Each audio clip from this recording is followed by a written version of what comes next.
Assalamualaikum warahmatullahi wabarakatuh. Salam sejahtera untuk sahabat altar seluruh Indonesia. Saya Nas Akbar kali ini hadir di depan Bapak Ibu, teman-teman sejawat seluruh Indonesia. Ingin berbagi tentang bagaimana tips dan trik lulus uji kompetensi perawat baik D3 maupun profesional. Sahabat altar Indonesia hadir untuk menjawab ketakutan, momok yang paling menakutkan bagi para pemburu STM. Kali ini saya akan berbagi tips dan trik. Kita mulai dari tips yang pertama. Tips yang pertama yaitu sebelum ujian. Sebelum ujian yang harus kita perhatikan adalah bagaimana hubungan kita, hubungan kepada Tuhan dan hubungan kepada orang tua kita. Jadi kita harus, yang pertama adalah ini, kita harus meminta doa dan restu. Itu yang paling utama. Kenapa? Karena tanpa restu orang-orang terdekat, tanpa restu dari Allah atau Tuhan kita, maka yakin dan percaya hasil kita belum bisa raih maksimal. Dengan itu, saya yakin kita bisa kompeten. Kemudian yang kedua adalah persiapan fisik, ya. Persiapan fisik di sini. Persiapan fisik yang dimaksud di sini adalah bagaimana kesiapan fisik kita. Jangan sampai kita dalam kondisi down, kondisi lemah, akhirnya apa yang terjadi? Kita ingin menjawab 180 soal dalam waktu 180 menit di depan layar. Kondisi fisik kita lemah akhirnya mengganggu konsentrasi dalam menjawab soal. Kemudian yang ketiga adalah persiapan mental kita. Persiapan mental dalam hal ini adalah keyakinan kita bahwa kita kompeten. Kita kompeten bersama sahabat altar. Jadi kita sudah memasang mindset kita bahwa saya kompeten pada periode kali ini. Sehingga tidak ada lagi pikiran-pikiran negatif yang masuk ke dalam atau ketakutan-ketakutan ke dalam diri kita. Sehingga kita lebih rileks, lebih percaya diri dalam menjawab soal itu. Kemudian yang keempat adalah persiapan administratif, ya. Ini persiapan administratif. Persiapan administratif yang dimaksud di sini adalah bagaimana kelengkapan kita. Seperti apa? Ijazah, kemudian apa? Stempel, dan kemudian kartu ujian. Nah, ini yang selalu menjadi hal-hal yang menakutkan bagi peserta pada saat briefing karena ketidaksiapannya. Nah, ini untuk sahabat altar seluruh Indonesia harus mempersiapkan dengan matang itu, sehingga konsentrasi kita pada hari ujian tidak buyar atau tidak terganggu karena persoalan administratif. Kemudian yang terakhir, persiapan sebelum ujian adalah potensi diri dan kemampuan diri kita. Salah satu cara untuk mengasah, mengembangkan potensi diri kita kali ini adalah dengan bersama-sama belajar bersama PT Sahabat Altar Indonesia. Nah, dengan memiliki tips, kumpulan-kumpulan soal yang dimiliki Sahabat Altar Indonesia, insya Allah akan mengantarkan Bapak Ibu teman sejawat Indonesia untuk meraih gelar kompeten. Jadi itu untuk sebelum ujian. Terus saat ujian, nah ini juga yang menjadi penentu kita untuk meraih gelar kompeten itu. Yang pertama adalah berdoa. Sebelum memasuki ujian atau berada di depan layar komputer CBT atau PBT, harus berdoa terlebih dahulu. Kemudian yang kedua adalah harus dalam kondisi tenang, harus dalam kondisi yang rileks, ya. Harus dalam kondisi yang rileks. Ini yang kedua. Harus rileks. Tujuannya apa rileks? Dengan rileks kita akan mengembalikan kembali daya ingat kita, memori kita jauh lebih baik, kemudian kita lebih tenang dalam mengerjakan soal itu. Manajemen waktu. Jadi manajemen waktu ini yang ketiga, pada saat ujian manajemen waktu juga sangat dibutuhkan. Kenapa? Karena jangan sampai teman-teman sahabat altar seluruh Indonesia hanya fokus pada satu soal saja, atau hanya fokus pada soal tertentu atau departemen tertentu, padahal bobotnya sama. Sehingga begitu ada soal yang susah, tinggalkan atau pilih jawaban ragu-ragu. Artinya apa? Kita tidak terfokus atau tidak kehabisan waktu pada hanya satu soal saja. Itu. Kemudian yang keempat adalah semua soal memiliki bobot yang sama. Artinya yang saya sampaikan tadi bahwa tidak ada potensi bahwa saya jawab satu saja sudah dapat nilai 10, atau semua memiliki bobot yang sama. Ya, seperti itu. Kemudian tidak ada pengurangan nilai karena kesalahan jawaban. Kemudian yang terakhir adalah pahami soal dan keinginan soal. Nah, ini yang akan saya bahas, pahami dan keinginan soal bersama sahabat altar Indonesia. Kita masuk ke contoh soal atau soal kasus yang akan disajikan bersama sahabat Alter Indonesia. Soal yang pertama, coba kita lihat soal yang pertama. Seorang perawat melakukan kunjungan rumah. Ditemukan pria berusia 47 tahun dengan riwayat batuk selama 4 minggu. Kita lihat pola soalnya. Hasil pengkajian, ventilasi rumah tertutup, kemudian kamar tidur tidak tembus cahaya. Yang dia tanyakan, apa sih keinginan soal? Ini harus kita pahami. Keinginan soal ini apa? Ternyata ingin menanyakan masalah keperawatan. Masalah keperawatan apa yang muncul pada kasus ini?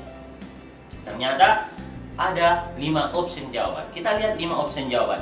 Bersihan jalan nafas tidak efektif, ketidakmampuan coping keluarga, kemudian manajemen kesehatan tidak efektif, kemudian pemeliharaan kesehatan tidak efektif, dan manajemen kesehatan keluarga yang tidak efektif. Nah, coba kita lihat. Ternyata dalam menjawab soal uji kompetensi yang harus diperhatikan adalah lead in-nya, pertanyaannya. Kemudian yang kedua adalah data fokus atau data yang menunjang untuk mengangkat masalah itu. Nah, itu yang harus kita perhatikan. Kemudian yang ketiga adalah keberagaman opsi jawaban, karena semua jawaban memiliki potensi untuk dipilih. Nah, yang harus dilihat adalah data aktual. Artinya apa? Pada ViNet atau soal tersebut, kasus tersebut disajikan ada kata biasanya hasil pengkajian atau hasil observasi, bukan kata riwayat. Hasil pengkajian artinya adalah data terbaru. Seperti itu sahabat Alter Indonesia. Kita lihat, ternyata soal kasus 1 tadi jawabannya adalah delta, pemeliharaan kesehatan tidak efektif.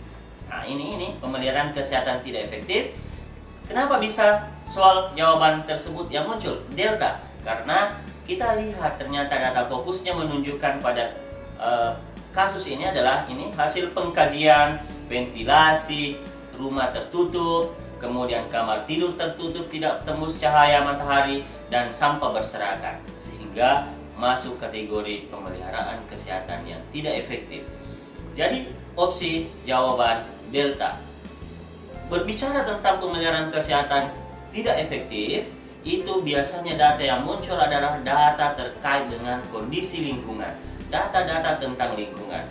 Kenapa bukan A, bersihan jalan nafas tidak efektif? Karena poin A ini datanya merupakan riwayat sejak 4 minggu yang lalu.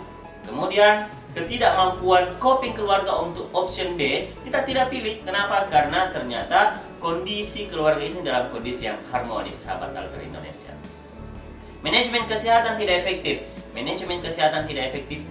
Belum ada data yang kuat untuk mengangkat itu. Kenapa? Tidak menunjukkan adanya data terapi yang gagal. Seperti itu, sahabat Alter. Kemudian yang terakhir, manajemen kesehatan keluarga. Belum ada data yang sangat-sangat kuat untuk mengangkat itu. Sehingga pilihan jawaban delta. Kita masuk ke soal yang kedua, sahabat Alter Indonesia.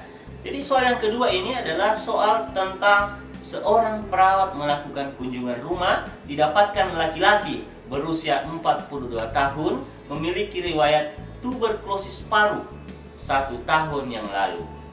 Apa yang dia inginkan? Apakah upaya kesehatan yang dilakukan oleh perawat tersebut? A. Rehabilitatif. B. Preventif. C. Promotif.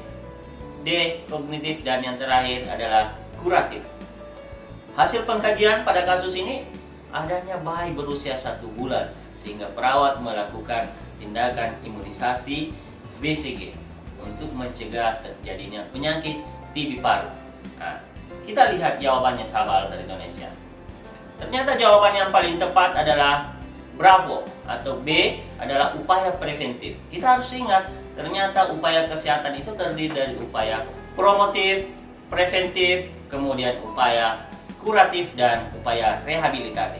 Jadi keempat upaya-upaya kesehatan inilah yang menjadi pedoman kita, yang menjadi ujung tombak dalam pelayanan kesehatan. Ya, jadi kenapa bisa B? Ternyata data fokus yang seperti yang saya sampaikan tadi, kita harus lihat dulu lead in atau apa sih keinginan soal. Pertanyaannya upaya kesehatan. Berbicara upaya kesehatan tidak terlepas dari tadi, sehingga jawaban yang paling tepat adalah perawat melakukan imunisasi BCG untuk mencegah terkenanya TB paru, ya, gitu. Sehingga kenapa bukan A? rehabilitatif? Kenapa bukan Charlie? Kenapa bukan Delta? Kenapa bukan E atau kuratif? Ternyata berbeda antara promotif dan preventif. Kalau dia upaya promotif hanya sebatas edukasi, hanya sebatas pemberian edukasi tanpa intervensi tindakan pencegahan. Seperti apa? Misalnya promotif itu hanya sebatas edukasi, penyuluhan kesehatan, penyampaian informasi. Tetapi kalau dia masuk tahap preventif berarti sudah ada upaya kesehatan. Seperti apa? Pemberian imunisasi, ada intervensi pemberian pencegahan yang dilakukan, penggunaan APD, masker dan sebagainya. Itu adalah upaya preventif, sahabat Alter Indonesia. Sekarang kita masuk ke soal ketiga, sahabat Alter Indonesia. Soal ketiga coba kita cermati, ya. Dari soal ini menunjukkan bahwa perawat melakukan kunjungan rumah, kemudian menemukan perempuan berusia 15 tahun mengalami diare sejak 1 hari yang lalu. Hasil pengkajian didapatkan peristaltik usus 39 kali per menit dengan BAB konsistensi encer sebanyak 7 kali. Klien mengatakan sudah lemah dan ingin dibawa ke rumah sakit. Kita lihat apa sih keinginan soal. Keinginan soal adalah apa sih kriteria menonjol atau apakah kriteria menonjol masalah kesehatan pada keluarga tersebut. Kasus ini adalah kasus keluarga untuk menentukan scoring prioritas masalah dalam penentuan diagnosis keperawatan. Ternyata pilihannya adalah masalah tetapi tidak perlu segera ditangani. Yang kedua adalah masalah berat harus segera ditangani. Yang ketiga adalah masalah dapat ditangani. Kemudian yang keempat adalah masalah tidak dirasakan. Kemudian tidak dirasakan adanya masalah. Sahabat Alter seluruh Indonesia, kita coba cek jawaban yang paling tepat adalah berapa. Masalah berat harus segera ditangani. Kenapa bisa demikian? Ternyata data yang muncul sahabat Alter seluruh Indonesia adalah adanya data masalah pada pasien ini, yaitu peristaltik usus 39 kali per menit dengan BAB konsistensi encer dan frekuensi yang lebih dari 7 kali BAB. Nah, ini menunjukkan bahwa ada masalah berat yang harus segera ditangani. Di sini kita lihat ada bagan peristaltik usus. Ada tabel peristaltik usus di mana 5-35 kali untuk dewasa itu masuk dalam kategori normal, kemudian anak-anak 5-15 kali per menit. Jadi dihitung selama 1 menit. Dan ada tabel dalam penentuan diagnosis, scoring diagnosis keperawatan keluarga di mana kriterianya terdiri dari 4 tadi, ada sifat masalah, kemudian kemungkinan masalah untuk diubah, kemudian potensi masalah untuk dicegah, dan menonjolnya masalah. Lead in tadi adalah menonjolnya masalah. Masalah berat harus segera ditangani sehingga skor yang diberikan yaitu 2.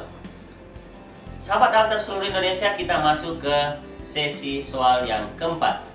Untuk soal keempat ini yaitu perawat melakukan kunjungan rumah, ditemukan pria berusia 52 tahun dengan TB paru 3 bulan yang lalu. Hasil pengkajian didapatkan klien duduk sendiri di kamar. Tidak ada anggota keluarga yang menemani. Klien mengatakan sejak menderita penyakit ini semua anggota keluarga mengabaikannya dan tidak ada yang peduli padanya. Bahkan termasuk memandikan dan memberi makan. Keinginan soal atau pertanyaan soal di sini adalah apa masalah keperawatan? Kita lihat pilihan jawabannya. Bersihan jalan nafas tidak efektif, ketidakmampuan coping keluarga, bersih manajemen kesehatan tidak efektif, pemeliharaan kesehatan tidak efektif, manajemen kesehatan keluarga yang tidak efektif. Jawaban yang paling tepat adalah berapa? Ketidakmampuan coping keluarga. Kenapa? Kita lihat data yang muncul. Sahabat Alter seluruh Indonesia, ternyata data yang muncul di sini yang paling tepat adalah data hasil pengkajian. Jadi sahabat Alter seluruh Indonesia harus selalu memperhatikan. Begitu ada kata-kata hasil pengkajian berarti itu adalah data faktual. Itu adalah data terbaru. Begitu ada kata riwayat itu hanya biasa menjadi distraktor, hanya menjadi pengecoh saja, ya. Sehingga hasil pengkajian adalah data aktual untuk menentukan suatu masalah. Jadi hasil pengkajian di sini adalah klien duduk sendiri, tidak ada anggota keluarga yang menemani, sehingga yang bermasalah adalah coping keluarga. Keluarga yang bagus, keluarga yang menerima Seharusnya dia toleran, tidak terjadi intoleran terhadap anggota keluarga yang sakit, sehingga coping keluarga pada kasus tersebut yang bermasalah karena adanya intoleran atau penolakan terhadap kondisi klien tersebut. Kita masuk ke soal yang kelima, sahabat alter seluruh Indonesia. Untuk soal kelima ini, perawat melakukan kunjungan rumah, menemukan laki-laki berusia 37 tahun. Riwayat klien batuk sejak 1 bulan yang lalu dengan sputum yang kental dan belum pernah melakukan pemeriksaan. Kunjungan perawat ingin mengambil sampel sputum dan untuk pemeriksaan basil tahan asam atau pemeriksaan penyakit tuberkulosis. Perawat menyerahkan penampung ini untuk pengambilan sampel pertama dan menganjurkan klien untuk membawa sampel keesokan harinya ke puskesmas.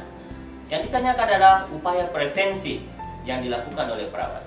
Berbicara tentang prevensi kesehatan, terdiri dari 3.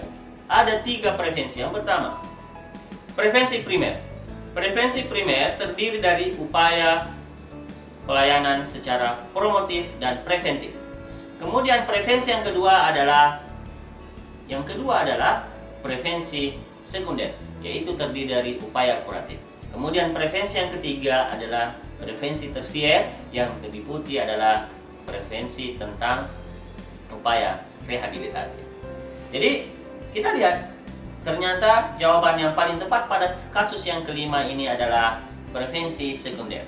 Kenapa prevensi sekunder? Kenapa? Karena pada data yang muncul pada kasus ini adalah adanya upaya, baik mulai dari upaya rujukan maupun upaya pelayanan kesehatan yang diberikan perawat tersebut, seperti kata perawat menyerahkan penampung untuk pengambilan sampel pertama dan menganjurkan klien untuk ke puskesmas, ya seperti itu, dan membawa sampel kedua keesokan harinya. Ini menunjukkan bahwa sudah ada upaya pelayanan kesehatan masuk ke dalam tahapan kuratif, sehingga jawaban yang paling tepat adalah prevensi sekunder. Kita masuk ke soal yang ke-6, sahabat alter seluruh Indonesia. Soal yang ke-6 ini adalah perawat komunitas melakukan pengkajian di suatu desa. Hasil pengkajian didapatkan menunjukkan tidak ada wadah pembinaan serta identifikasi kesehatan lansia. Hasilnya ada 155 lansia, adapun penyakit yang dialami itu multi penyakit, ya. Jadi ada beberapa penyakit yang dialami, ada penyakit lansia. Yang diinginkan di sini adalah apakah masalah keperawatan pada kasus tersebut ini. Ini kita harus perhatikan, dia tanyakan masalah keperawatan. Muncul pilihan jawaban, defisit kesehatan komunitas, ketidakefektifan kesehatan komunitas, kemudian perilaku kesehatan cenderung berisiko, ketidakefektifan manajemen kesehatan, dan ketidakefektifan pemeliharaan kesehatan. Sehingga kita lihat data hasil pengkajian terbaru, data hasil observasi, ternyata jawaban yang paling tepat untuk soal nomor 6 ini adalah A, alfa. Ya, kenapa? Defisit kesehatan komunitas. Ya, kenapa? Karena kita lihat untuk mengangkat suatu diagnosa keperawatan defisit kesehatan komunitas itu harus terliputi dari apakah ada wadah untuk meningkatkan status kesehatan masyarakat di sini. Yang kedua adalah apakah ada upaya-upaya untuk peningkatan status kesehatan. Kemudian biasanya multi, lebih dari satu masalah yang dialami dari komunitas itu, ya. Kemudian bagaimana peran masyarakat dalam peningkatan status kesehatan, sehingga inilah yang menjadi data masalah seperti tidak adanya wadah dan pembinaan serta identifikasi lansia, kemudian ada penyakit lansia yang diderita lebih dari satu masalah, kemudian tidak terdapat posyandu lansia, artinya tidak ada upaya peningkatan kesehatan lansia, sehingga jawaban A adalah jawaban yang paling tepat. B, ketidakefektifan coping, tidak ada data yang membuat kita kuat untuk memilih opsi B, demikian pun opsi C, D, dan E. Sahabat alter seluruh Indonesia, kita masuk ke soal yang ketujuh. Soal yang ketujuh ini adalah soal prinsip etik. Jadi di dalam soal uji kompetensi baik D3 maupun nurse itu selalu ada soal yang muatannya meliputi tentang prinsip etik. Jadi kita harus tetap selalu memiliki kemampuan membedakan ini loh keinginan daripada soal ini.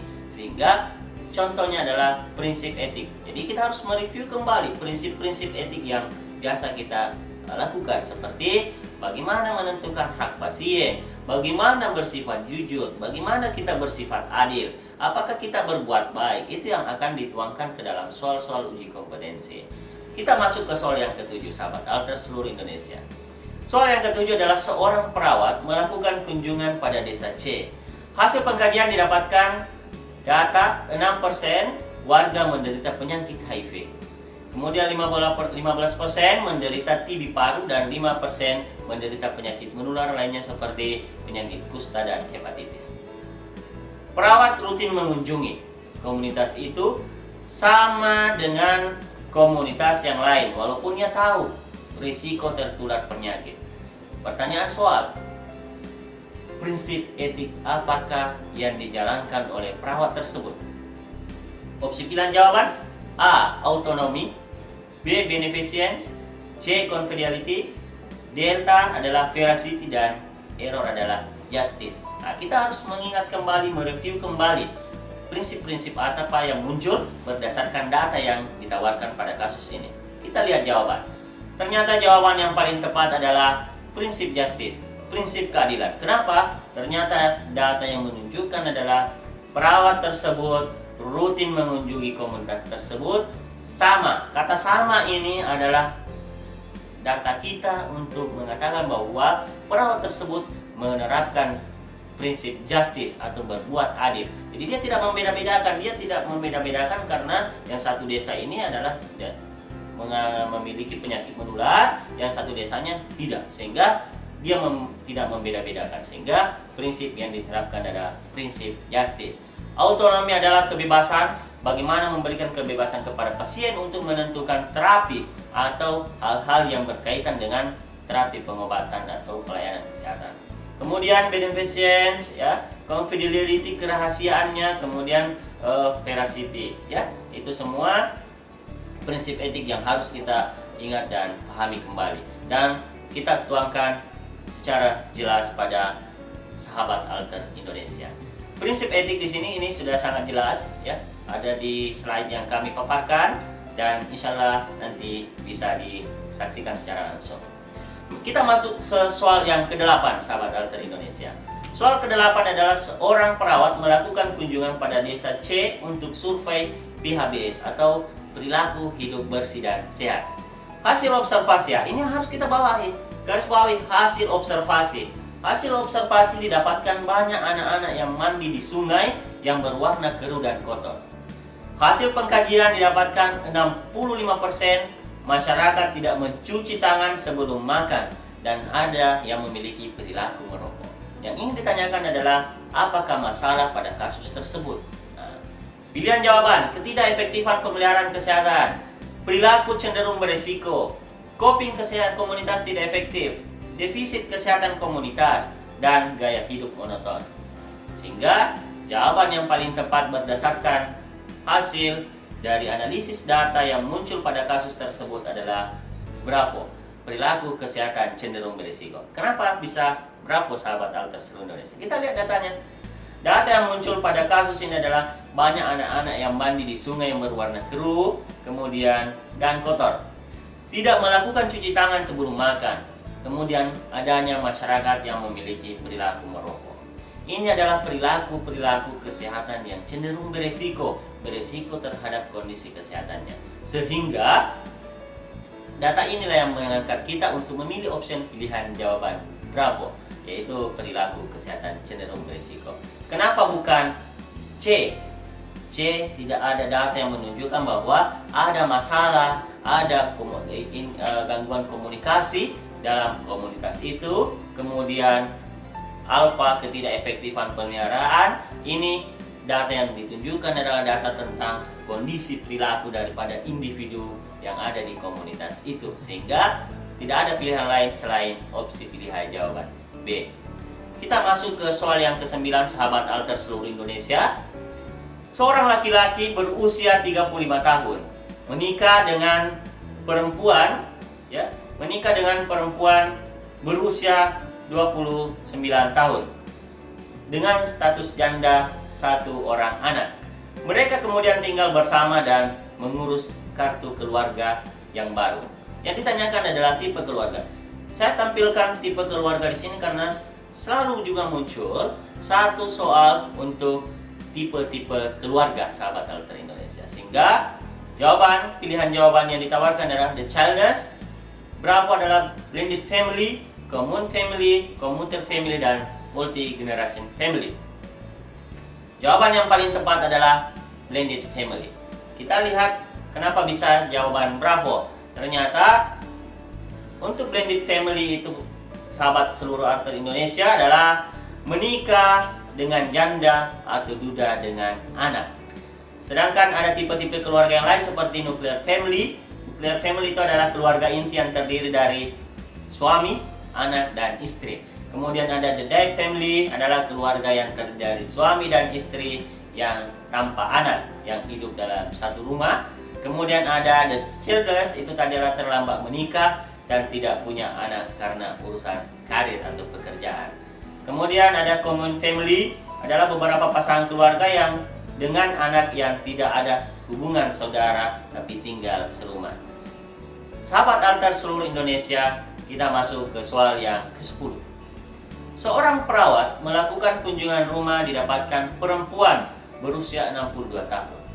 Hasil pengkajian, ini harus kita selalu garis bawahi, hasil pengkajian kemandirian lansia dengan indeks CATS, yaitu aktivitas makan, ke kamar kecil, mandi, berpindah masih dapat dilakukan sendiri. Artinya kemandiriannya masih bagus. Tapi ternyata sahabat Alter seluruh Indonesia, pada soal ini ditanyakan lansia bisa menahan BAB dan BAK. Artinya masih bagus kontinennya. Kemudian namun memakai pakaian kadang perlu dibantu. Ini yang harus kita bawahi. Pilihan jawaban kemandirian A, kemandirian B, kemandirian C, D, dan E. Jawaban yang paling tepat untuk soal kasus ini adalah Bravo.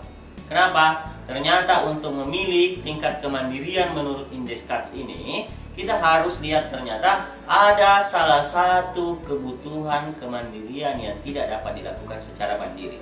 Ya. Apa itu tadi? Adalah memakai pakaian kadang perlu dibantu. Sehingga jawaban yang paling tepat adalah kemandirian B. Di sini ada saya tampilkan kemandirian A adalah kemandirian dalam hal makan, kontinen, berpindah ke kamar kecil, kamar mandi, dan berpakaian. Kasus di atas adalah ada salah satu, yaitu semua hal kecil kecuali salah satu dari hal tersebut. Hal itu adalah tidak dapat memakai pakaian. Dia sudah membutuhkan bantuan orang lain. Kemandirian mulai dari kemandirian A, ya, mulai dari kemandirian A, B, C, sampai kemandirian G, ketergantungan secara total. Sahabat Alter Indonesia, itulah tadi tips dan trik yang dapat saya sajikan. Kita hanya selalu berdoa. Kita harus selalu berdoa dan menanamkan ke dalam diri kita bahwa saya bisa kompeten. Kompeten adalah harga mati. Semoga lulus dan kompeten bersama PT Sahabat Alter Indonesia. Selamat dan Assalamualaikum warahmatullahi wabarakatuh.